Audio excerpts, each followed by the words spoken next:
take up the last class of weak verbs that we haven't talked about yet in the Hiphil, and that are third He verbs.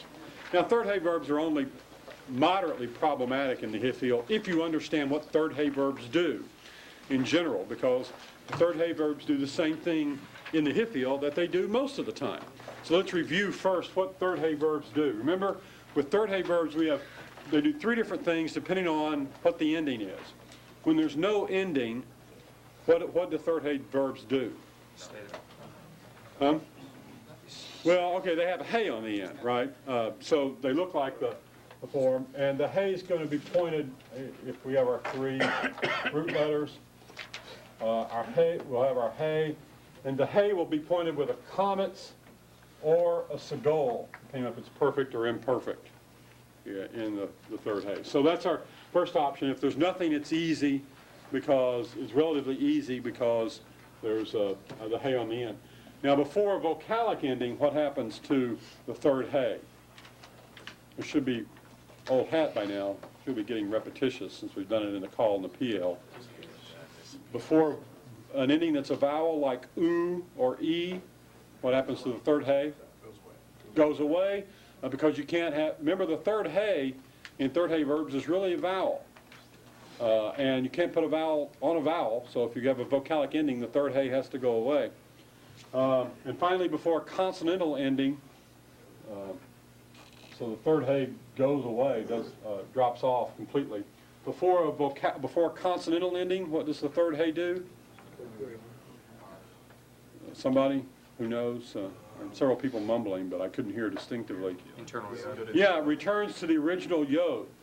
So third He verbs before a consonantal ending, the yod comes back before the ending, like new or whatever. So let's see how that works out in the Hiphil then. Well, the first problem we're going to have in the Hiphil is this question of the infixed heroic yod.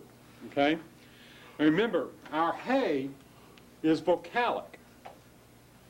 And where do we want to put this heroic yod? We want to put it right here, right? That would mean we would be adding, we'd be doing what? Yeah, we'd be adding a vowel to a vowel. And so, in this case, throughout the third He verbs in the Hiphil, you get no infixed heroic yod. Okay? Just a complication of the fact that you've got this vocalic He already at the end of the word that's going to be there most of the time, or else the yod is going to be there most of the time, one of those two. In each case, either one of those prohibit or preclude you putting another heroic yod in the middle of the word. So in the perfect, if we've already said before no ending, you get the regular pointing. In the perfect, that regular pointing is a comet's He here.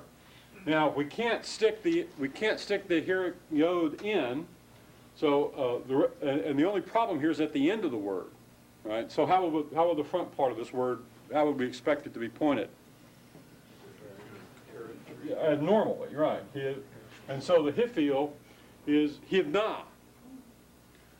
So the catch here, you see, is you get no heroic yod to help you out. The part that you should look at to help you parse it is still the same. So it's not really all that problematic if you don't get caught up with the problem at the end. If you recognize this is a third He root, and just to ask myself what should a third He root do here at the end of the word, it behaves as you would expect it to. There are no new wrinkles to be learned. So going on from this form, when you get to the third feminine singular form of third He verbs, remember you always get this tau coming in before the ending. So the third feminine singular would be hivnatha, with that tau in there. Before the first plural with the ending t, you would get the yod coming back before the ending t, and so you would get really the form that you would expect. You'd get hivnithi.